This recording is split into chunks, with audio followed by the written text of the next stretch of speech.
Continuing with the series in the 10th preview of the 12-part opponent video series, we're going to talk about a team that just might win the whole thing this year, and that's the 2011 Florida State Seminoles. When you look at the Seminoles on the field, they are loaded as they returned 17 starters from 2010 that went 6-2 in league play and 10-4 overall, reaching the ACC championship game before losing to Virginia Tech, but winning the Chick-fil-A Bowl versus South Carolina. When you think of FSU, you look at the man at the top, Jimbo Fisher. This is a guy that is brilliant, especially on O, and this is where we're going to start. Yes, they lose 4 players from 2010 in Ponder, Hudson, Easterling, and McMahon, but the biggest loss on this side of the ball is Ponder. So it'll be up to E.J. Manuel to lead this offense. This is a guy that could beat you with both his arm and his legs.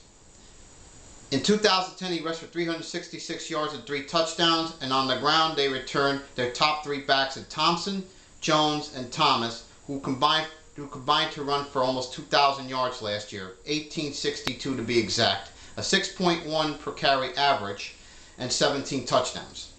At wide receiver, they get 10 of their top 11 receivers back from last year. The only guy they lose is Easterling. And they're led by Reed, Halstead, and Smith, as well as their tight end Rutherford. Now, Reed had 58 catches last year, Halstead 38, and Smith 31, and even Rutherford had 17.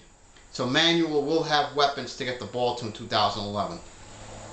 Now, when we look to the offensive line, if there are some questions about their offense, it's going to be right here. They do have to fill the voids left when Hudson and McMahon graduated. However, they get 3 starters back in Datko, 36 starts, Sanders 37, and left guard Spurlock 28. Those 3 have combined for 101 starts in their career. And they got a JUCO transfer in center in Falkenkrug, who ended the spring as their starter there, while Stork, who started the last 4 games last year, is the leader at right guard. Okay. Now defensively, they're even more loaded than the offense is. Mark Stoops has them hungry and ready to have another big season in Tallahassee. They were 3rd nationally in quarterback sacks last year and 21st in tackles for loss. With this much young talent and a coach in Stoops that gets the most out of them, they're going to get even better as the season goes on. On their D-line, they have Jenkins back, who is a force when it comes to putting pressure on quarterbacks. He leads a line who has coming back. Their D tackles, McDaniel, McLeod, and Dawkins, all of whom started 7 or more games in 2010. Now, on the other side of the line, they have a highly regarded JUCO transfer in Tank Carradine, who will compete with their other defensive ends, Werner with 3.5 sacks last year, Hicks and Stevens. So that's good. They're loaded on that line. They're even more loaded at linebacker, but there are some questions here. As only Bradham returns from 2010 in this unit, but he was their leading tackler.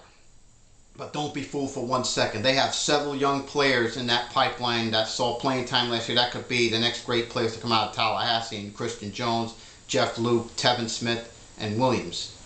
As for the secondary, everyone's back for them, which are of course led by Rhodes and Greg Reed.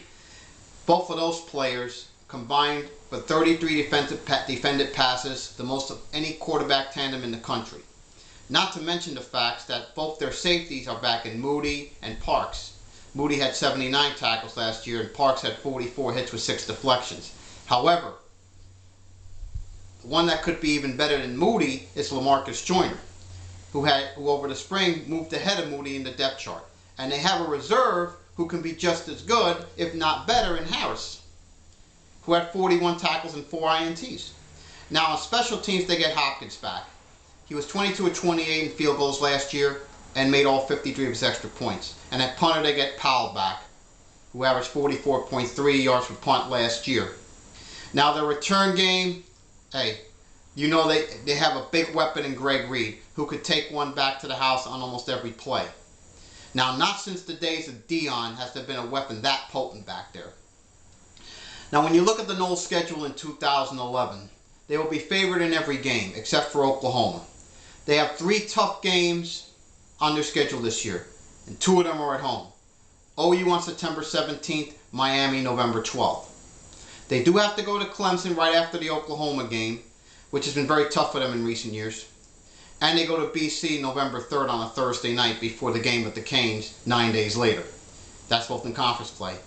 And 2 weeks after Miami, they do have to go down to Gainesville to play the Gators. And that'll be their third toughest game on the schedule this year. Now, when I look at that schedule realistically, if they beat OU on September 17th and Miami on November 12th, I have to say they run the table. And I have to believe this year, my prediction is they'll do just that. And I think they will go 12-0.